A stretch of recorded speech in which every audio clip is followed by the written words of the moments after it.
পোয়া মাছের এই রেসিপিটি একবার হুবহু ফলো করে রান্না করতে পারলে দেখবেন একবার না বারবার খেতে মন চাইবে।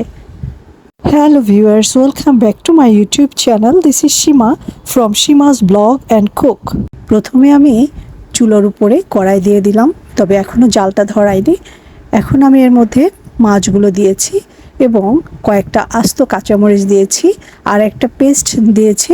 সেখানে রয়েছে পেঁয়াজ, রসুন আর কাঁচামরিচ ব্লেন্ড করা।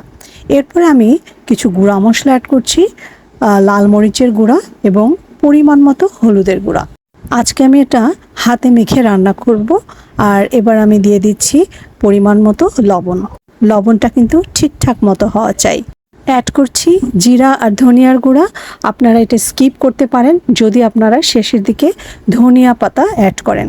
আমি ধনিয়া পাতা দিব না, সেজন্য আমি জিরা এবং ধনিয়ার গুঁড়া দিলাম এবং সরিষার তেল দিয়েছি। আপনারা চাইলে সয়াবিন তেলও দিতে পারেন, এতে কোনো প্রবলেম নাই। এবার আমি হাতে ভালো করে মাছগুলো মেখে নিচ্ছি। এই মাখানিটা প্লিজ একটু সময় নিয়ে সুন্দর করে করবেন। মাছগুলোর পেটের মধ্যে, তারপরে ফাঁকার ভিতরে সুন্দর করে মশলাগুলো দিয়ে দিবেন, কারণ এই মাছটা আর বেশি নাড়াচাড়া করা যাবে না, তাই খুব সুন্দর করে মাখিয়ে নেবেন। আজকে প্রথমবার আমার চ্যানেলে যারা জয়েন করেছেন সবাইকে ওয়েলকাম জানাচ্ছি। আমার ভিডিওগুলো যদি ভালো লাগে আপনারা অবশ্যই পেজটির সঙ্গে থাকবেন। এরপরে আমি মাছগুলো পাতিয়ে দিলাম, মানে মাঝখানের দিকে মাথা দিয়েছি এবং সাইড থেকে লেজগুলো দিয়েছি, কারণ মাথা একটু বেশি হিট লাগবে। অ্যাড করছি 2টা টমেটো। তবে আপনারা যদি চান মশলা যখন ব্লেন্ড করবেন তখন তার মধ্যে টমেটোটাও ব্লেন্ড করে নিতে পারেন সব একসঙ্গে। আমি উপর থেকে আস্ত কিছু টমেটো দিয়ে এবার হাতটা ধুয়ে পানি দিয়ে দিলাম এবং ঝোলের পানিটাও একই সঙ্গে অ্যাড করে দিচ্ছি। ঠিক এই সমপরিমাণ পানি আমি অ্যাড করলাম। চুলার জালটা প্রথম দিকে একটু হাই হিটে দিয়েছি, ঢাকা দিয়ে দিলাম এবং ঢাকা দিয়ে আমি প্রায় 5 মিনিট পরে এসে দেখাচ্ছি মাছটা কত সুন্দর হয়েছে, পুরো আস্তে আস্তে রয়েছে এবং খুব সুন্দর কিন্তু একটা স্মেল বের হয়েছে। আমি একটু নাড়াচাড়া করে দিচ্ছি। এই নাড়াচাড়াটা না করলেও চলবে, কোনো সমস্যা নাই।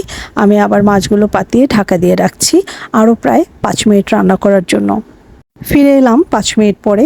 দেখুন তরকারিটা থেকে তেল ভেসে উঠেছে। এই পর্যায়ে আপনারা ধনিয়া পাতা দিয়ে আরও 5 মিনিট রান্না করতে পারেন, তবে আমি ধনিয়া পাতা ছাড়াই আরও প্রায় 5 মিনিট ঢাকা দিয়ে রান্না করে নিচ্ছি। ব্যাস, দেখুন আমার রান্না শেষ।